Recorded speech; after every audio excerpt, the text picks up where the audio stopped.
नमस्कार आप सभी को। जय श्री राम, हर हर महादेव। आप सभी का स्वागत है। हम लंका कांड के विषय में चर्चा कर रहे थे और हमने देखा था कि भगवान अपनी समग्र वानर सेना को लेकर लंका के सुबेल नाम के पर्वत पर आ पहुँचे हैं और भगवान पूर्व दिशा की ओर देखते हैं। जब पूरब दिशा विलोकी प्रभु देखा उदित मयंक, कहत सबहि देखहु शशि मृगपति सरिस असंक। भगवान रामचंद्र जी पूर्व दिशा की ओर देखकर यह कहते हैं कि देखो सब लोग, चंद्रमा कितना निर्भय है कि वो पूर्व दिशा की ओर से निकला है। और यहाँ भगवान के कहने का तात्पर्य है कि उसको लंका और रावण का कोई भी भय नहीं है और वो निकला है। आगे की चौपाई में भगवान कहते हैं, पूरब दिशा गिरि गुहा निवासी परम प्रताप तेज बल राशि। पूर्व दिशा के पर्वत की गुफा में रहने वाला अत्यंत प्रतापी, तेजवान और बल की राशि है वो। मत्त नागतम कुंभ बिदारी शशि केसरी गगन वनचारी। कि अंधकार रूपी मत्त वाले हाथी का मस्तक विदीर्ण करके देखो किस तरीके से चंद्रमा रूपी सिंह वन में, आकाश रूपी वन में विचरण कर रहा है। और भगवान यहाँ पर सभी को एक प्रश्न पूछते हैं। क्या पूछते हैं? बिथुरे नभ मुकुता हल तारा निशि सुंदरी केर श्रृंगारा। भगवान कहते हैं बिथुरे नभ के आकाश में फैले हुए ये जो तारागण है वे मोतियों के समान रात्रि का श्रृंगार है। और कह प्रभु शशि मह में चकताई, कहूँ काह निज निज मति भाई। कि लेकिन मैं आप सबसे पूछता हूँ, आप अपनी बुद्धि के अनुसार निज निज मति भाई, आप मुझको उसका उत्तर दीजिए। भगवान ने क्या प्रश्न किया? कह प्रभु शशि मह में चकताई, कि ये जो चंद्रमा है उसमें इतनी सी कालास, इतनी सी श्यामलता क्यों है? तो सभी लोग अपने अपने मत यहाँ पर कहते हैं। तो क्या होता है? सुग्रीव जी पहले कहते हैं। क्या कहते हैं? कह सुग्रीव सुनहु रघुराई, शशि मह प्रगट भूमि के छाई। मारे उराहु शशि ही कह कोई, उर मह परि श्यामता सोई।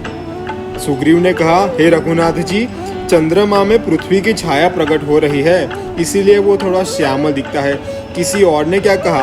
मारेउ राहु शशि ही कह कोई, कि चंद्रमा को राहु ने मारा था, वही श्यामता हृदय में पड़ी हुई है, उसी के लिए उसके हृदय में ये धब्बे लगे हुए हैं। और आगे कोई कहता है, को कह जब विधि रति मुख कीन्हा, सारे भाग शशि कर हरिलीन्हा। कि जब भगवान ब्रह्मा ने रति की रचना की, कामदेव की पत्नी रति की रचना की, तो उसकी सुंदरता के लिए उनको कोई पदार्थ चाहिए था। तो जो चंद्रमा की सुंदरता थी उसका सार भाग उन्होंने ग्रहण कर लिया। तो उसी के ग्रहण करने से चंद्रमा में थोड़ी सी श्यामलता आ गई है। और छिद्र सो प्रगट इंदु पुर माही, तेहि मग देखिए नभ परी छाई। और वही छेद चंद्रमा की छाती में प्रत्यक्ष हो रहा है, उसी से आकाश की परछाई दिखाई देती है। कौन सा छेद? जहाँ से ब्रह्मा जी ने वो सार भाग उनका ले लिया था सुंदरता का, वही छेद प्रकट हो रहा है, ऐसा कहते हैं। तो जो पहले कथन किया था वो विभीषण जी ने किया था और अभी जो कहा था वो अंगद जी ने कहा है। और इसके आगे क्या कहते हैं? प्रभु कह गरल बंधु शशि केरा, अति प्रिय निज उर दीन्ह बसेरा। विष संजुत कर निकर पसारी, जारत बिरवहवंत नर नारी। भगवान क्या कहते हैं कि विष चंद्रमा का अत्यंत प्यारा भाई है। देखिए ये असिद्ध अलंकार है, विष का और चंद्रमा का कोई वो असमंजस नहीं है। लेकिन यहाँ पर भगवान अपनी प्रिया से अभी, सीता जी से अभी विरह में है, तो इसलिए भगवान ने सुंदरकांड में कहा था कि मेरे लिए ये शशि आग के समान हो गया है। तो यहाँ पर उसी की थोड़ी सी कल्पना करते हुए ये बात होती है कि जो अति प्रिय निज उर दीन बसेरा, कि उसमें भगवान कहते हैं कि मुझे तो ये सामर्थ्य इसलिए लगती है कि चंद्रमा ने अपने हृदय में विष को स्थान दिया है, और जो विष संयुत कर निकर पसारी, जो अपने वो किरण होते हैं चंद्रमा के, उसमें से वो विष का संचार करता है, तो उससे किनको तकलीफ होती है? जारत विरहवंत नर नारी, कि जो सुंदर चंद्रमा होता है जब, तब जो प्रेमी लोग होते हैं और उनके अगर प्रेम में बिछो हो चुका होता है तो उनको बड़ा कष्ट देता है वो चंद्रमा। तो भगवान यहाँ पर उसी बात का स्पष्टीकरण करते हैं कि ये चंद्रमा तो मुझे बड़ा कष्ट दे रहा है, इसलिए मुझे लगता है कि उसके अंदर विष का निवास है। और यहाँ पर सभी ने अपने अपने मत कह दिए, लेकिन अभी हनुमान जी ने कुछ नहीं कहा। तो अभी अंत में हनुमान जी क्या कहते हैं? कह मारुत सुत सुनहु प्रभु, ससी तुम्हार प्रिय दास। यहाँ पर भक्त की महिमा है कि भक्त जहाँ पर भी देखता है उसे अपने भगवान के ही दर्शन होने चाहिए। तो क्या कहते हैं हनुमान जी? अव मूर्ति विधु उर बसती, सोई श्यामता भास। के हे स्वामी, चंद्रमा आपका प्यारा भक्त है और आपकी मूर्ति उसके हृदय में बसी है, तो आपकी श्यामल मूर्ति उनके हृदय में होने के कारण उनमें थोड़ी ये श्यामलता दिखाई देती है।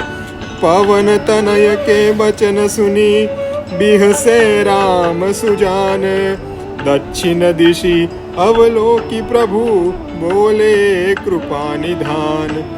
अब भगवान दक्षिण दिशा की ओर देखकर बोलते हैं, कहते हैं, भगवान वायुनंदन की बात को सुनकर बड़े मुस्कुराए और दक्षिण दिशा की ओर देखकर क्या कहते हैं?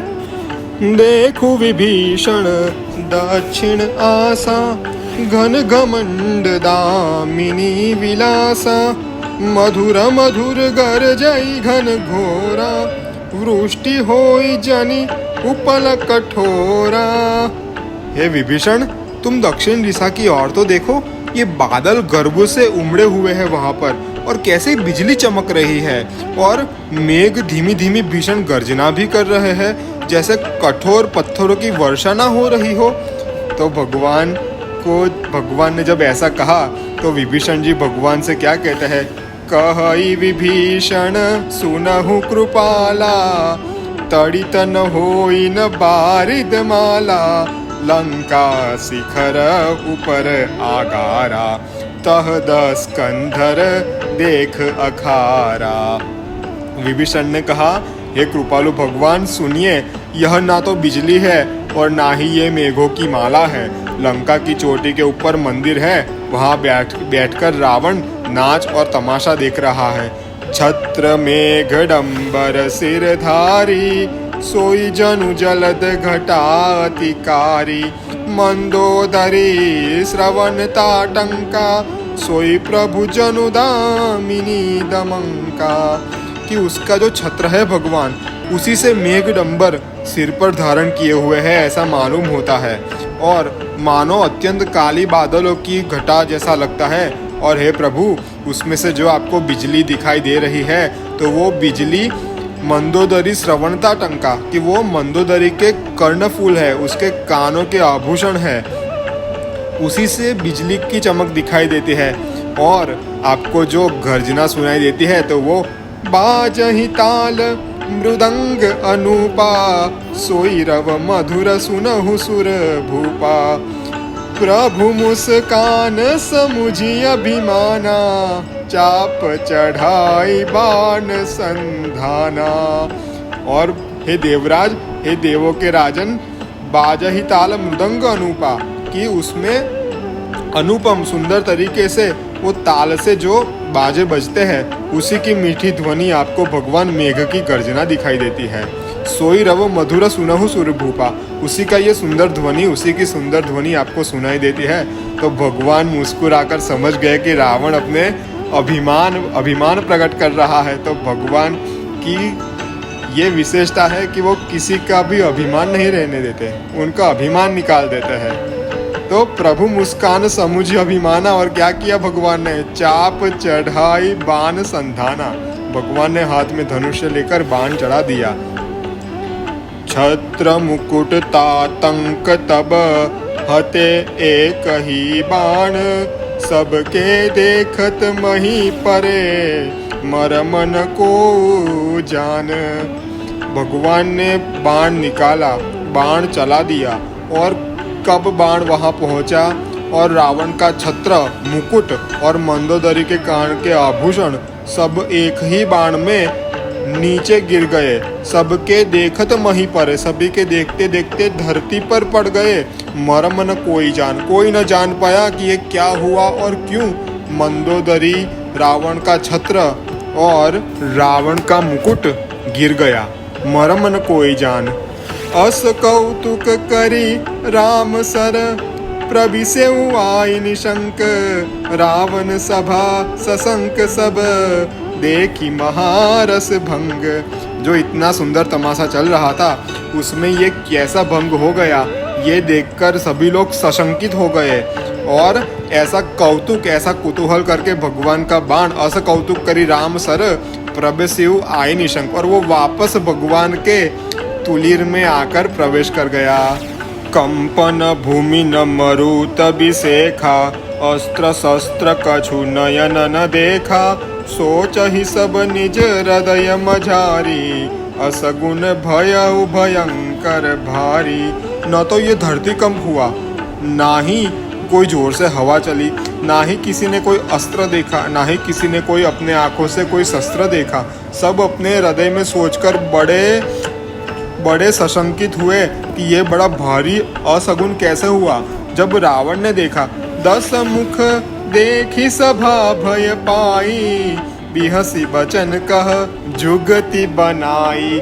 जब रावण ने देखा कि मैं तो ऐसा प्रदर्शन करना चाहता था कि मुझे बिल्कुल चिंता मुक्त देखकर मेरे दुश्मनों के हृदय में भय प्रकट हो जाए कि इतनी बड़ी सेना आई है फिर भी वो तमाशा देख रहा है, तो दुश्मनों को लगेगा कि उसमें कितनी शक्ति है। लेकिन यहाँ बात तो बिल्कुल से उल्टी हो गई कि पता नहीं कहाँ से कोई बाण, पता नहीं क्या आया, क्या चला गया और मेरे मुकुट सब कुछ गिरा कर चला गया। लेकिन सबके मध्य में तो उसने कभी भी अपना भय प्रकट ही नहीं किया है। तो युक्ति बनाई, युक्ति सोचकर क्या कहता है सबसे, सिरऊ गिरे संतत शुभ जाही, मुकुट खसे कस असगुन ताही। कि भाई जिसके सर गिर गए उसके लिए वो बड़ा सगुन हो गया। जिसके सर गिरने से जब उसने भगवान को अपने सिर अर्पण किए तो भगवान प्रसन्न हो गए थे, शिव जी प्रसन्न हो गए थे, ब्रह्मा जी प्रसन्न हो गए थे। तो जिसके सर गिरने पर कुछ अपशकुन नहीं हुआ तो उसके मुकुट गिरने पर क्या अपशकुन होगा। तो शयन करहु निज निज गृह जाई, गवने भवन चरण सिर नाई। और सबको कहा कि जाओ अपने अपने घर पे जाओ और आराम करो। और सभी लोग जो वहाँ पर उसके लिए ताल तमाशा नाच गाना कर रहे थे, सभी के सभी अपने अपने घर को चले गए। मंदोदरी सोच उर बसेऊ, मंदोदरी सोच उर बसेऊ, जब ते श्रवणपुर मही खसेऊ। जब से उसके आभूषण धरती पर गिर गए हैं तब से मंदोदरी के हृदय में सोच का निवास हो गया। वो बड़े सोच में पड़ गई और क्या कहती है, सजल नयन कह जुग कर जोरी। आंखों से अश्रुधार बह रही है और हाथ जोड़कर कहती है, जुग कर जोरी सुनहु प्राणपति विनती मोरी। हे मेरे प्राणपति, मेरी विनती को सुनिए। कंत राम विरोध परिहरिहु। हे कांत, आप राम का विरोध छोड़ दीजिए। जानी मनुज जनी मन हठ धरेऊ। उन्हें मनुष्य समझकर मन में हठ मत कीजिए, वो मनुष्य नहीं है। तो कौन है? मंदोदरी क्या कहती है, विश्वरूप रघुवंश मणि, करहु वचन विश्वासु। लोक कल्पना वेद कर, अंग अंग प्रति जासु। भगवान रघुवंश मणि जो अभी प्रकट हुए हैं वो विश्व स्वरूप है। मेरी बात का विश्वास कर हे मेरे प्रिय पति परमेश्वर। लोक कल्पना वेद कर।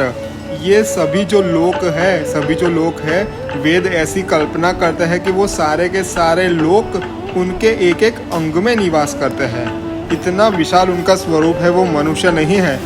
पद पाताल शीस अज धामा, अपर लोक अंग अंग विश्रामा। भ्रुकुटी विलास भयंकर काला, नयन दिवाकर कच धन माला। उनके चरण पाताल है, उनका मस्तक ब्रह्मलोक है। अन्य लोगों का विश्राम उनके प्रत्येक अंगों में है। उनकी भौहें, उनकी जो भंवरे है, उनकी जो भौहें है वो भयंकर काल है। उनके नेत्र सूर्य है और उनके जो बाल है वो मेघमाला है। जासुध्राण अश्विनी कुमारा, निशि अरु दिवस निमेष अपारा। श्रवण दिशा दस वेद वखाणी, मारुत श्वास निगम निज बानी। जिनकी नाक अश्विनी कुमार है, रात और दिन असीम आँखों का पलक मारना है। अर्थात जब वो भगवान आंखें खोलते हैं तो दिन हो जाता है और आंखें बंद करते हैं तो रात हो जाती है।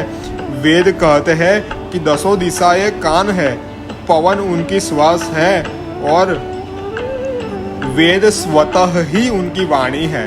अर्थात भगवान की वाणी ही वेद है। मारुत श्वास निगम निज बाणी, जिनकी वाणी ही वेद है। अधर लोभ जम दसन कराला, माया हास बाहु दिगपाला। आनन अनल अम्बुपति जोहा, उत्पत्ति पालन प्रलय समीहा। जिनके होठ लोभ है और भीषण दांत जम दसन कराला, यमराज उनके जो भीषण दांत है। उनकी हंसी माया है और दिग्पाल उनकी भुजाएं है। आनन अनल उनका मुख अग्नि है। अम्बुपति जिहा और जो जीव है वो वरुण है। उत्पत्ति पालन इच्छा, उत्पत्ति पालन और प्रलय करना है। उनकी जो इच्छा होती है वो पालन, प्रलय और उत्पत्ति करती है। रोम राजी अष्टादश भारा, अस्थि शैल सरती नस जारा। उदर उदधि अधघो जाता ना, जगमय प्रभु का बहु कल्पना। उनकी रोमावली, उनके शरीर के जो बाल है 18 भार वनस्पतियां है। उनकी हड्डियां पर्वत है। उनके नख समूह नदियां है। उनका पेट समुद्र है। नीचे की इंद्रियां नरक है और बहुत क्या कहे, प्रभु जगतमय है। जो संपूर्ण ये जगत है वही भगवान का स्वरूप है। और जिनका अहंकार, उनका क्या अहंकार है? अहंकार शिव बुद्धि अज, मन शशि चिंत महान। मनुज बास सचराचर रूप, राम भगवान। अहंकार शिव है, जिनका अहंकार शिव है। बुद्धि जिनकी ब्रह्मा है, मन जिनका चंद्रमा है और चित्त जिनका विष्णु है। मनुष्य रूप में स्थित वो भगवान राम सचराचर रूप है रावण। अस विचारी सुनु प्राणपति, प्रभु सन बयरु बिहाई। प्रीति करहु रघुवीर पद, मम अहिवात न जाई। हे मेरे प्राणनाथ, मेरी बात को सुनिए और जो मैंने कहा है ऐसा विचार करके उन प्रभु से वैर त्याग दीजिए। रघुनाथ जी के चरण में प्रीति कीजिए। प्रीति करहु रघुवीर पद, और अगर तुम ये करोगे तो ही मेरा सुहाग रहेगा। हे रावण, हे मेरे पति, आप यही कीजिए जिससे मेरा सुहाग न जाए। बिहसा नारी वचन सुनि काना, अहो मोह महिमा बलवाना। नारी स्वभाव सत्य कवि कही, अवगुण 8 सदा उर रही। स्त्री की बात कान से सुनकर रावण हंसा और क्या कहता है, विस्मय सूचित करते हुए बोला कि मोह महिमा में पड़ गई है पगली। कवि लोग सत्य ही कहते हैं कि 8 प्रकार के अवगुण सदैव ही स्त्रियों के हृदय में रहते हैं। तो कौन से वो 8 अवगुण रावण कहता है? साहस अनृत चपलता माया, मय अविवेक अशीष अदाया। कि साहस, यहाँ पर अवगुण कहा है तो इसलिए साहस का अर्थ होता है कि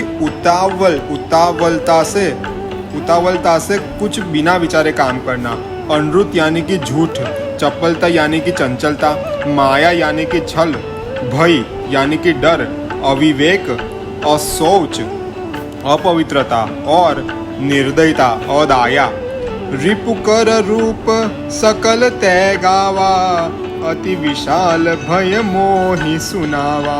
तूने सार ब्रह्मांड को शत्रु का रूप वर्णन कर मुझे बड़ा भारी डर सुनाया है, अर्थात कि तूने समस्त ब्रह्मांड को ही शत्रु के रूप में प्रकट कर दिया मेरे सामने। मुझे भयभीत करना चाहती है तू। सो सब प्रिया सहज बस मोरे, समुझी परा प्रसाद अब तोरे। जाने प्रिया तोरी चतुराई, यही मिस कहे हूँ मोरी प्रभुताई। देखिए ये अहंकार की पराकाष्ठा है। वो क्या कहता है, रावण मंदोदरी से अपनी पत्नी से कहता है कि अरे मेरी प्रिया, मैं समझ गया तुम्हारी चतुराई कि तुमने इस बहाने मेरी स्तुति कर दी। कैसे स्तुति कर दी कि तुमने सारी सृष्टि को जाना कि ये स्वाभाविक ही मेरे स्वामी के वश में है, अर्थात कि ये सारी के सारी सृष्टि तो मैंने जीत ही ली है। अब तेरी कृपा से मुझे समझ में अब तुम्हारी कृपा से मुझे समझ में आ गया कि समुझी परा प्रसाद अब तोरे। क्या समझ में आया? जाने प्रिया तोरी चतुराई, किस तरीके से? यही मिस कहे हूँ मोरी प्रभुताई, कि तूने इस प्रकार से तो मेरी प्रभुताई का ही वर्णन किया है। तव बत कही गूढ़ मृग लोचनी, समझत सुखद सुनत भय मोचनी। कि हे मृग नयनी, तुम्हारी बातचीत बड़ी गूढ़ निकली, मुझे थोड़ी देर के बाद में समझ आई। समुझत सुखद, जब मैंने समझ लिया तो मुझे बड़ा सुख हुआ। सुनत भय मोचनी, कि जिसको सुनकर ही मेरा भय चला गया। देखिए यहाँ पर दोनों बात दोबारा सिद्ध हो जाती है कि रावण तो मंदोदरी के सामने ये प्रकट करता है कि वो भगवान, अर्थात कि वो उनको मनुष्य ही समझता है, लेकिन अपने अंदर हृदय में तो वो जानता ही है कि ये भगवान ही है। तो उससे वो बड़ा सुखी हो गया कि ये भगवान ही मुझे मारने के लिए आए हैं यहाँ पर।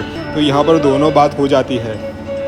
अब मंदोदरी के मन में क्या चलता है, लेकिन मंदोदरी मन मह अस ठयऊ, पियहि काल बस मति भ्रम भयऊ। मंदोदरी के मन में ये हो गया कि मेरे प्रिय पति को काल ने अपने अधीन में कर लिया है और उसी वजह से उसको मति भ्रम हो गया। मैं उसको क्या समझाना चाहती हूँ और वो क्या समझ बैठा है। यही विधि करत विनोद बहु, प्रात प्रगट दस कंध, सहज असंक लंक पति, सभा गयऊ मद अंध। के उस तरीके से बहुत सारा हंसी मजाक करते हुए सवेरा हो गया। तब स्वाभाविक ही निर्भय महामद में अंध लंकेश्वर अपनी सभा में गया। फूलई फरई नबेत जदपि सुधा, बरसा जलद मूरख हृदय न चेत, जो गुरु मिल विरंच शिव। यद्यपि मेघ पानी बरसाते हैं तो भी बेत वृक्ष का फलता नहीं है, और यदि ब्रह्मा और शिव भी अगर गुरु मिल जाए किसी को, लेकिन अगर वो मनुष्य मूर्ख होगा तो उसके हृदय में वैसे ही ज्ञान प्रकट नहीं हो सकता। और यहाँ पर रावण और मंदोदरी का संवाद पूर्ण होता है। और दूसरी ओर क्या होता है, इहाँ प्रात जागे रघुराई, पूछा मत सब सचिव बोलाई, कहु वेगी का करिय उपाई, जामवंत कह पद सिर नाई। ये प्रातः काल भगवान जब उठे तब भगवान ने अपने सभी सचिव मंत्रियों को बुलाया और कहा कि मुझे बताओ कि हम क्या उपाय करें। तो जामवंत जी उनके चरणों में मस्तक नमाकर कहते हैं कि सुनु सर्वज्ञ सकल उर्वासी, बुद्धि बल तेज धर्म गुण राशि, मंत्र कहु निज मति अनुसारा, दूत पठाई बाली कुमारा। हे सर्वज्ञ अर्थात कि सब कुछ जानने वाले। आप सब कुछ जानते हैं फिर भी हमें पूछते हैं, तो आप सुनिए सकल उर्बासी। और मैं आपको क्या सुनाऊंगा, आप तो सभी के उर में भी रहते हैं, सब कुछ जानते हैं और सभी के उर में रहते हैं, अर्थात सभी की बातें जानते हैं। फिर भी अगर आपने मुझे पूछा है तो मैं कहता हूँ बुद्धि बल तेज धर्म गुण राशि, कि बुद्धि बल तेज धर्म और गुण की राशि है आप महाराज। मैं आपको ये कहता हूँ मंत्र कहूँ निज मति अनुसारा, कि मैं मेरी बुद्धि के अनुसार ये मंत्र कहता हूँ। दूत पठाई बाली कुमारा, कि बाली पुत्र अंगद को आप दूत बनाकर रावण के पास भेजिए। जब जामवंत जी ने ये बात कही तो नीक मंत्र सबके मन माना, अंगत सन कह कृपा निधाना, बाली तनय बुद्धि बल गुण धामा, लंका जाहु तात मम कामा। यह श्रेष्ठ मत सबके मन में बड़ा अच्छा लगा। तब कृपा निधान भगवान रामचंद्र जी ने अंगद से आकर कहा, हे तात बाली नंदन, आप बुद्धि बल और गुणों के संपूर्ण धाम ही है। मेरा कार्य करने के लिए आप लंका में जाइए। तो और क्या कहते हैं भगवान, बहुत बुझाई तुम ही का कहूँ, परम चतुर मैं जानत अहूँ, काज हमारा तासु हित होई, रिपुसन करहु बत कही सोई। तुम्हें बहुत समझा कर मैं क्या करूं, मैं तुमको परम चतुर जानता हूँ। शत्रु से वही बात करना कि जिससे हमारा काम हो जाए और उसकी भी भलाई हो। जब भगवान ने आज्ञा दी तो प्रभु आज्ञा धरि शीस, चरण बंदी अंगद उठेऊ। भगवान की आज्ञा को सर पर धारण करके चरणों में नमन करके अंगद जी खड़े हुए। सोई गुण सागर ईस, राम कृपा जा पर करहु। जिस पर आप कृपा करते हो वही गुणों का समुद्र और वही गुणाधिपति हो जाता है। स्वयं सिद्ध सब काज, नाथ मोहि आदर दिएऊ, अस विचारी युवराज, तनु पुलकित हर्षित हिये। हे नाथ, आपके सभी कार्य तो स्वयं सिद्ध है। क्यों स्वयं सिद्ध है, हमने सुंदरकांड में ही देखा था जब हमने चर्चा की थी कि भगवान के वेदों में गुण वर्णन किए हुए हैं। तो उसमें से भगवान का एक गुण है सत्य संकल्प। भगवान ने अगर कोई संकल्प कर दिया तो उनको उसके लिए कर्म करने की आवश्यकता नहीं है, उनके संकल्प मात्र से ही वो कार्य सिद्ध हो जाता है। और यहाँ पर भगवान ने जिस बात का संकल्प किया वो तो अपने आप सिद्ध हो गई। तो अंगद जी कहते हैं स्वयं सिद्ध सब काज, आपके सभी कार्य तो भगवान वैसे ही सिद्ध होते हैं। आपने मेरा आदर बढ़ाने के लिए मुझे कार्य सौंपा है। ऐसा विचार करके जो युवराज है अभी वो अपना शरीर में पुलकित हो गए, अपने शरीर में रोमावली पुलकायमान हो गए, वो रोमावली खड़ी हो गई उनकी और पुलकित हर्षित ही है और अपने हृदय में बड़े हर्षाते हुए वो चले। और क्या हुआ, बंदी चरण उर्धरि प्रभुताई, अंगद चले सब ही सिर नाई, प्रभु प्रताप उर सहज असंका, रण बाकुरा बाल सुत बंका। चरणों की वंदना करके महिमा हृदय में रखकर सबको नमस्कार करके अंगद जी चले। रण बाकुरे बाके अर्थात कि जो रण में कभी किसी से नहीं डरते, ऐसे बालिक कुमार स्वामी के प्रताप से, रामचंद्र जी के प्रताप से मन में सहज में ही निर्भय थे। जैसे हनुमान जी आए थे बिल्कुल निर्भय, वैसे ही अंगद जी भी एकदम निर्भय है। और इससे आगे वो सीधे ही लंका में प्रवेश करेंगे और लंका में प्रवेश करते ही सबसे पहले रावण के बेटे को मार देंगे। तो वो सारा प्रसंग और रावण से उनकी बातचीत, वो प्रसंग हम इसके आगे के भाग में देखेंगे। तब तक के लिए आप सभी को जय श्री राम, हर हर महादेव, शिवार्पण मस्तु।